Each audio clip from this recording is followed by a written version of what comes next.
Partnering in Education and Partnering in Preschool. I am your host. I sound like I'm on a game show or a talk show, but I'm your host, Kinshasa Garrett, USASF Southwest Regional Director. And joining us today is a special guest, Ms. Ayana Williams, the CEO and co-founder of Buffalo All-Star Extreme. So Ayana, do you want to say hello to everyone? Hey everybody, this is Ayana. I'm super excited to be on the call or the webinar.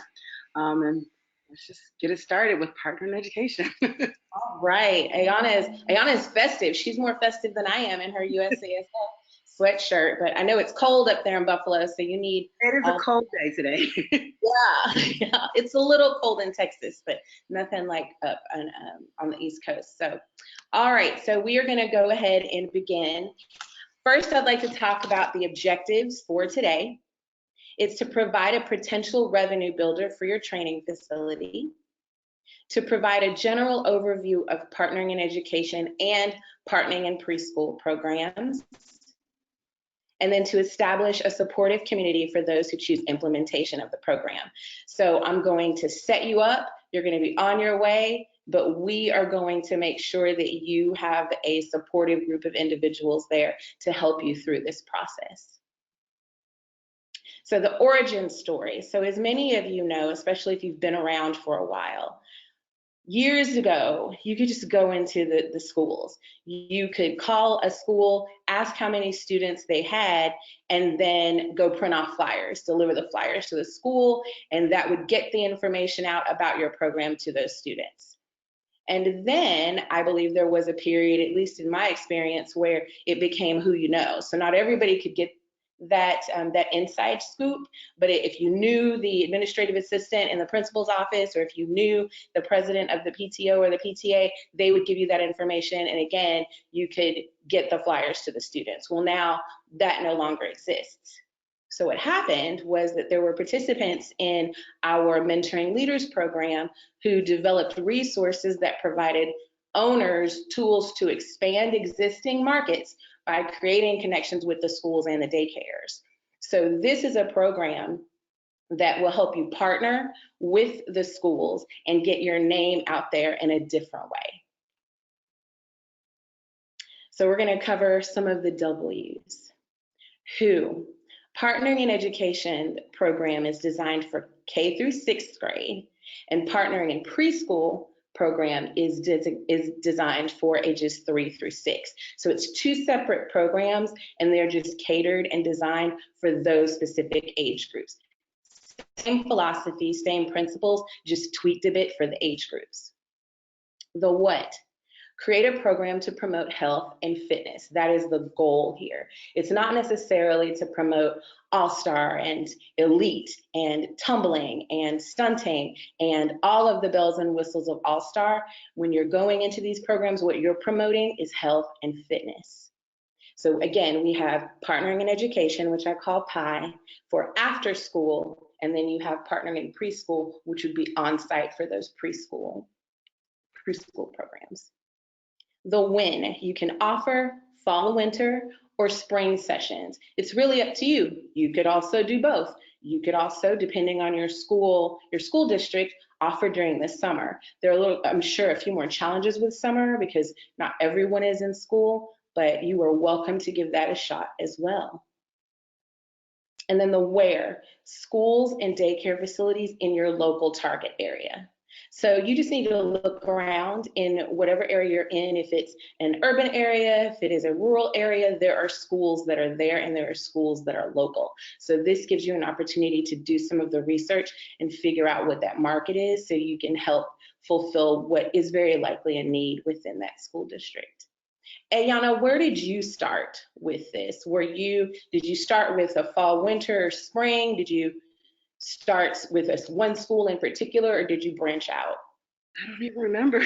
But I know I started with one school. I don't remember if it was fall or winter. You know, this is Buffalo, so it's kind of one weather. Right. I probably started beginning maybe November for the winter school sport. Yeah, definitely. But I definitely started with one school. And then within weeks, I had multiple schools. So it's definitely, you do a good job and then everyone wants your product. And I believe from what I heard at the national meeting, you tried to hit one school and then the other schools kind of got jealous and immediately you kind of, for lack of a better phrase, blew up, right?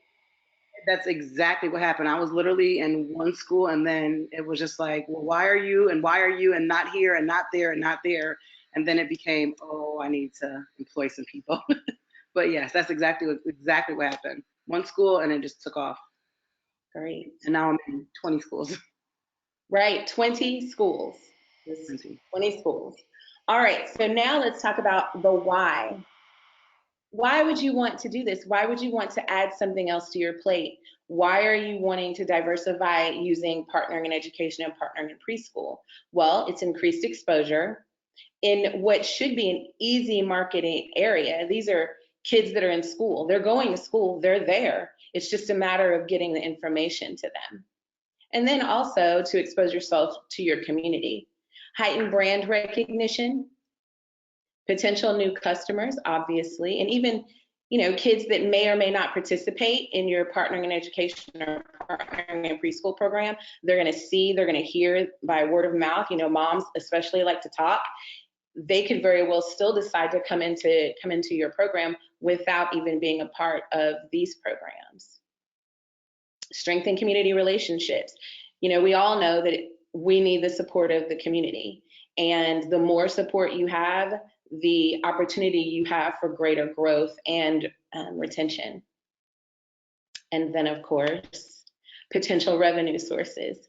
So for partnering in education, there were members of the mentoring leadership program that and the NAB that offered a pilot program and reported the following results based on 8 schools participating in a 6-week session. Pilot programs had an average of 25% conversion rate to their All-Star program. So that's 25% of those kids that participated then transferred in and became parts of those programs. That's a high number. 6 to 8 schools with a minimum of 5 and a maximum of 20 enrollees per class was a $1,200 profit, time the number of schools enrolled, which was $9,600 per 6-week session. $9,600 for 6 weeks worth of work. Ayana, you are the expert for us right now and a proven success story. Can you get a little bit into what this looked like for you as far as your revenue building is concerned? Those are almost exactly my numbers. I will say for me, I don't even push a conversion rate. So I don't even push my program onto my athletes. I try to make that the free program in essence, but I'm actually getting paid more. So I don't push that. So I can't even tell you my conversion rate, but I am going to start and see some statistics and see if I do have any. An average of 6 to 8 schools, 5 kids. Yes, I don't go over 15 kids anymore because these schools are hiring us multiple times. So I'm there like probably 3 to 4 sessions, and these kids are advancing. So I don't take more than 15. However, I did start with 20. So that's right. Yeah. $1,200 profit per school. Actually, I started with that number because that's what I just opened a book and that number was there. I now charge $1,850 for a 8-week session. Okay. Awesome. Okay. And if you decide to utilize partnering in preschool, you have some opportunities to create some additional resources. There's Mommy and Me classes, which we know are highly popular, recreational classes you can offer, dance classes, parents' nights out, which are also popular, especially around Valentine's Day, birthday parties, and then those specialty classes like the Ninja Warrior, parkour type classes, obstacle course classes, those types of things. Ayana, was there anything that bubbled up that you started to offer beyond partnering in education? From partnering with the preschools, I do now have Mommy and Me classes, which are huge. So I guess I do have a conversion. So those are huge. Like my gym never opened up before 4 p.m. I'm open. I do now have recreational classes. I don't know if they come from my kids, but I do have people in there. Dance is huge for us, period, though. I just started birthday parties last week, and I do offer ninja classes. Perfect. Okay.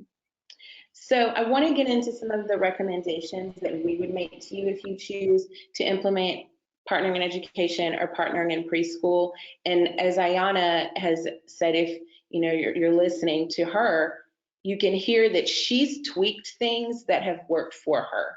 Every state is different, every city within the state is different, and every school district within the states are different. So whatever you need to do to make this work for you, do that. We are providing you with a turnkey program, or actually two turnkey programs, but you can tweak it however you feel that you need to. Our recommendations are, number one, selecting your strongest manager to facilitate and market your program. Think of who could be the face of the program. Who do you trust outside of your four walls to be able to market and be able to push these programs and establish those relationships, not only with administration and with the schools, but with the community in general? I believe the first owner who participated in partnering in education did it herself. She felt that this first go round, she needed to be the one that was out there. She needed to be the one who was the face of the product. And then in the subsequent years, she passed that along to the staff that she tapped as being, I guess, her director for those programs. So that's something that you want to consider as well. It's not necessarily something for a junior coach like a fundamentals would be. This is absolutely a professional staff member. 100% agree with that. Go ahead, Ayana. Anything else? Is there anything that I'm so sorry to interject, but that one is such a strong point because I made a mistake with allowing my junior coaches to go when I first started because of the need of bodies to go into these schools. I said, okay, fine. I made the first connection. I'll send junior coaches out. Junior coaches don't give that quality program that you're going to give or that strong person. So in the beginning, every school, I am the first face that they see. Nobody else. I am the first face. That way I make a good, strong connection. And then I bring on the staff member, and I'm still there that first class to make sure that it works. It's big because I lost a school because of a junior coach. Not that she did anything bad, but she wasn't strong enough to run that type of program. And it's not a play program at all. It's not even like a tiny novice program. It's a real huge revenue program. So. Right. It's a marketing tool, right? This is one huge marketing tool. And so again, you have to think about those individuals within your program, and it may be you who is your strongest marketing person, who can also teach as well. We would also suggest creating a template and packet to hand out to schools and preschools. It's not enough to just sit down and meet with them. It's not enough just to hand out a flyer and be done with it. You need to give them as much information as possible about the program so they can, as I like to say, marinate on everything that would be a part of the program. Ayana, did you create a packet for individuals that were interested? Did you have one maybe for the schools and for parents? Did you have one for just the schools? What did you do with that? I actually, again, I hate to keep saying this, but I just opened the book. So I opened the book, and I literally had someone key word for word what was inside the book, and I went with that template. What I did as far as curriculum go, I created my own the first few months, and then I used fundamentals. But yeah, I literally word for word followed the general health, fitness, those words. I use that lingo. Perfect. And then what I do now, well, at the end of the program, they all get a shirt with my base logo on there and information on there, but I also hand out a flyer, just a flyer, nothing that's going to be intimidating, nothing that says you have to join my program, but just some, just some brand awareness stuff, my logo. Perfect. And then develop classes that you would want to offer that are low risk, non-stunting, and non-tumbling. Again, you're focusing on fitness. You're not necessarily focusing on those cheer, dance specific skills, especially the higher risk skills. I would encourage you to consider utilizing the choreography and the music from National All-Star Cheer and Dance Day, because at the end, and we'll talk about this in a little bit, but at the end, you want to have something for them to walk away with a carrot, another carrot, I guess you could say, to dangle, and that's giving them an opportunity to perform and to feel what that's like. So if you utilize the National All-Star Cheer and Dance Day music and choreography, you have music that's licensed, you have choreography that's already been done. That's just an option. Like Ayana said, Ayana has chosen to use fundamentals as hers. So again, this is something that you can absolutely tweak. You just need to decide what you want to happen at the end of that 6 weeks. Okay, so now we have to think about the things that could potentially get in our way because barriers exist. So these are possible roadblocks. We have thought about this. I think we've covered quite a bit here, and hopefully we will be very helpful in explaining to you how to also overcome these roadblocks.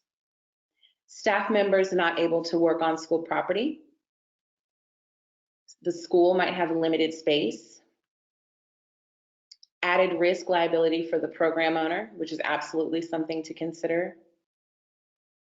Participation numbers may be too low. Contact for implementation is unreachable. It may be too expensive for the market. Competition with other programs in your area. PTO, PTA fees is not a viable option for the school. And then let's talk about overcoming those possible roadblocks. Do the research, do the research, do the research, do the research, as I'm sure you did before you even created your programs and even purchased your buildings or you leased your buildings. You did the research to find what would best be suited. So do the research to determine which schools offer after-school programs. Research the schools not currently offering other after-school activities or develop a plan to integrate within their schedule. Work with them. Know what you're marketing. It's an affordable, disciplined, safe, and structured after-school program offering physical activities for families with children ages 3 to 6 if you're working with preschool or K through 6th grade. Again, when you're marketing, you're not marketing your program as much as you are another option for physical fitness. Start the conversation with the PTO, PTA, or preschool director. It's always going to start there. Offer school PTO, PTA an incentive by receiving a portion of the fees charged from each student athlete enrolled. That's a no-brainer. Give them a piece of the pie, so to speak. Assume the responsibility of advertising and marketing in order to ensure the program is not a burden to the PTO, PTA, or preschool director. They have quite a bit on their plate, just as you do, and I'm sure that the more you can take off of them, the easier it will be for them to want to partner with you in this. Make sure that they are aware that all staff are credentialed and have background checks completed. You'd want to include this in your program packet, especially when you're meeting with the PTO, PTA, or preschool directors, and then any administration as well. Plan ahead for the time of year when space is available at the school or preschool. Again, every school district is different. Every school is different. So, you know, there are times I can tell you in the fall in Texas where there's going to be a lot of fall festivals. There's going to be, honestly, in the schools, you have dance teams and cheerleading squads and at the elementary school level. So it's going to be tough getting some of the space in some of the larger school districts, but just work with the calendar. That's one of the things that I used to do just as a coach myself is I pull the school calendar and work around that when I was planning bigger activities for our athletes. And confirm the floor space to ensure the safety of the student athletes. So make sure that, you know, do a walkthrough. Just as you do, I'm sure, when you go to competitions and they have the coaches meetings, I'm sure you get to do a walkthrough a lot of times. You warm up and you get to see the logistics. You'll want to confirm that space and then ask questions. And the more questions you ask, I'm sure, as it pertains to the student athlete safety, the more they're going to want to work with you and understand that you're taking this just as seriously as they are. Ayana, is there anything you'd like to add about the roadblocks or anything that you may have hit and then how you ever overcame those? Actually, you hit the nail on the head. Research was just the biggest thing that you can do to improve your bottom line and your bottom number. Let's see. Make sure you have a standard MOU, which is a memorandum of understanding that you have ready and available.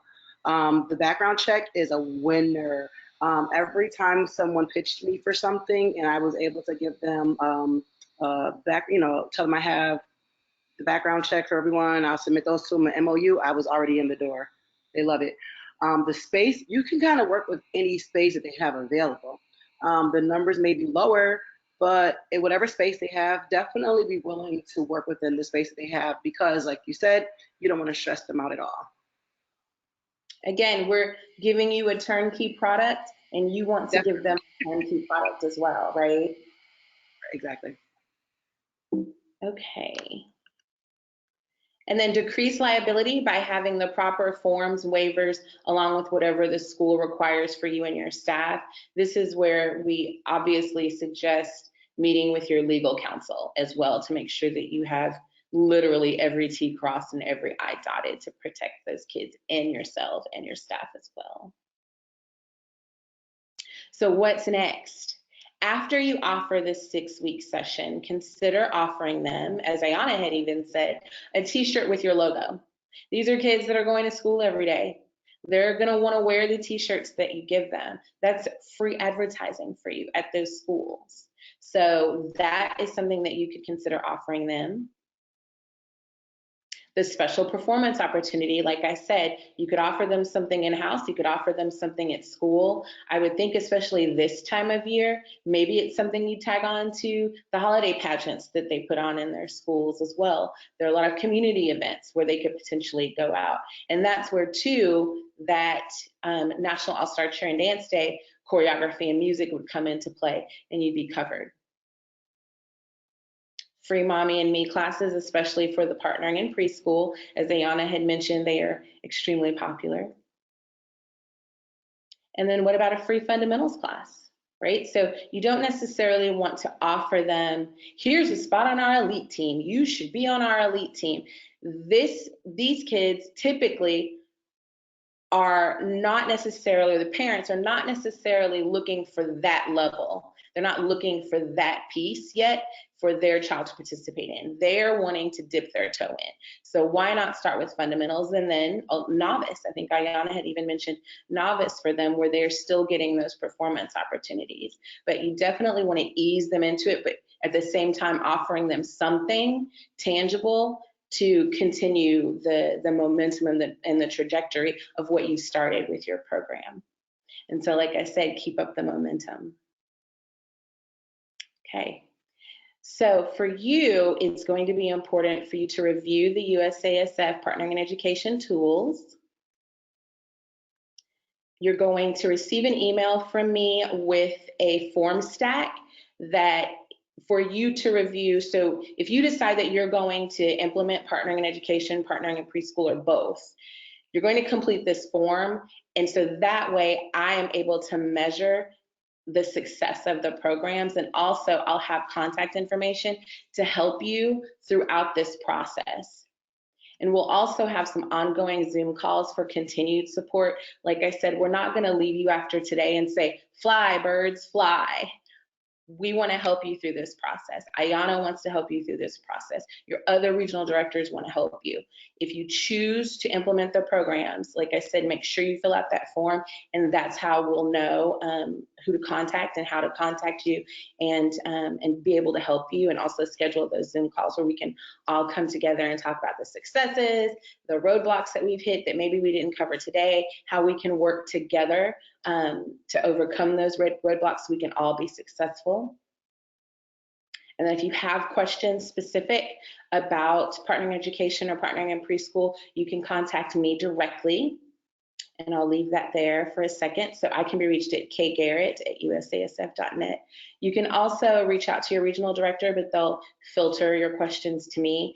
And then if you're like me, after webinars or any type of training, I tend to want to marinate on things for a while, and that's when questions arise. If you have questions that are specific to Ayana and you're wanting to hear from her, shoot me those questions and I'll filter those to her and we'll make sure that you get a response. So now we're going to go on a bit of a field trip. So when you are ready to visit the tools that we have for partnering education and partnering in preschool, it's not necessarily a book anymore. As Ayana said, she just opened the book. Now all you have to do is log in and click, right? So you're going to log into your coach profile, just as you would normally do. And then you're going to go to your name. And you'll see here where it says member resources. You'll click that.